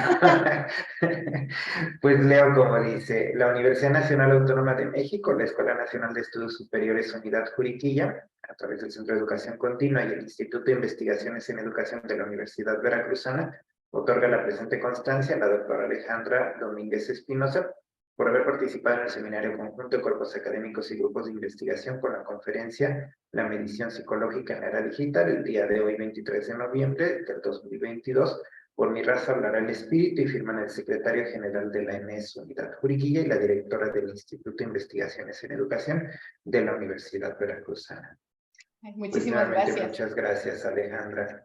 Y pues bueno, tú eres quien cierra esta segunda edición del seminario. Es un gusto haber compartido este espacio contigo. Y pues agradecemos la asistencia de quienes nos acompañaron el día de hoy. Y les recordamos, por ahí en Facebook teníamos algunos comentarios que nos decían que nos van a extrañar. También les vamos a extrañar, pero va a ser por poquito tiempo, pero necesitamos también descansar un poquito, ¿no? Ha sido un año largo y creo que fueron muchas buenas experiencias durante todo este año. Y les decimos que no se despeguen mucho, vamos a seguir publicando algunas cosas por ahí en la página de Facebook del seminario conjunto. Y sigan en las redes sociales a todas sus profesoras y profesores, quienes les mandaron las ligas, quienes les invitaron para que puedan saber de las próximas ediciones del seminario, los nuevos formatos que vayamos a tener y las nuevas temáticas para el siguiente año. Mientras tanto, pues les deseamos adelantadamente unas felices fiestas, un relativo descanso. Sabemos que muchos quienes nos acompañan son estudiantes, entonces pues también un buen cierre de semestre y con mucho éxito en sus exámenes y demás. Y bueno, dejo la palabra a Vicenta, que pues quien este año presidió este seminario, pues para despedirnos. Pues bueno, nada más. Yo creo Nada que más una pregunta, disculpen la intervención. A mí me encanta el año pasado y los felicito de verdad de todo corazón. Y nada más sería una pregunta, las redes sociales no están como muy actualizadas. De hecho, yo tengo la entrada al Zoom desde el periodo del año pasado. No sé si ustedes pudieran aclararnos por qué redes van a hacerlo exclusivamente. Muchas gracias. Yo creo que sí, tendríamos que usar la del seminario, que es como la red más en la que se engloban todas las redes, y ya a partir de ahí compartimos. De repente no nos da tiempo para actualizarla, pero si gestionamos ya un nuevo evento, yo creo que sería a través de ahí. Y en el caso de los que tenemos correos electrónicos, pues creo que también podríamos compartir un avisito por correos, y varios invitamos más de forma más cercana. Entonces, bueno, pues seguiremos compartiendo esas invitaciones. También con la invitación de que se haga extensiva la invitación. Yo creo que las comunidades en las que no estamos directamente, pues también pueden estar interesadas en los temas que abordamos. Entonces, pues es abierto al público, y hemos tenido el apoyo, se quedan las grabaciones, y también esa es otra posibilidad, ¿no? De repente que se den una vuelta por las grabaciones. Este año todas las grabaciones se quedaron en la página de de ENES, Juriquilla, y ahí pueden encontrar todas las sesiones de todos nuestros invitados, las 16 sesiones, y el año pasado se quedaron en la página de el Cuerpo Académico de Psicología, Desarrollo, Salud y Educación. Ahí pueden encontrar todas las charlas del año pasado. Entonces, bueno, yo creo que no me queda más que agradecer muchísimo a la doctora Alejandra por su excelente presentación. Un gusto siempre escucharle. También agradecer al apoyo técnico que hemos tenido todo este año desde ENES Juriquilla. Realmente han sido un pilar de este proyecto. A los colegas que, bueno, ahora creo que no están todos conectados, pero bueno, de la Universidad Autónoma de Baja California, de la Universidad Autónoma de Querétaro, de la UAM, de la UNAM, Iztacala, Juriquilla y CEU, y bueno, de la Universidad Veracruzana. Y pues bueno, creo que es momento de cerrar este año. Les deseamos lo mejor y pues estén pendientes. Sí, Gracias. y en los siguientes días les haremos llegar, les va a llegar a través de sus correos electrónicos con el que se registraron al seminario y con el que han estado registrando sus asistencias, les va a llegar un link con una encuesta y también con los detalles para el envío de las constancias de quienes obtuvieron el 80% de asistencia al seminario. Entonces, en los próximos días les haremos llegar toda esta información para que no se pongan ansiosos y ansiosos y estaremos en contacto cualquier duda. Muchas gracias. Muy También bonita gracias al tarde. doctor Javier. Así aquí estoy. Bonita tarde. Hasta Saludos a todas y luego. a todos.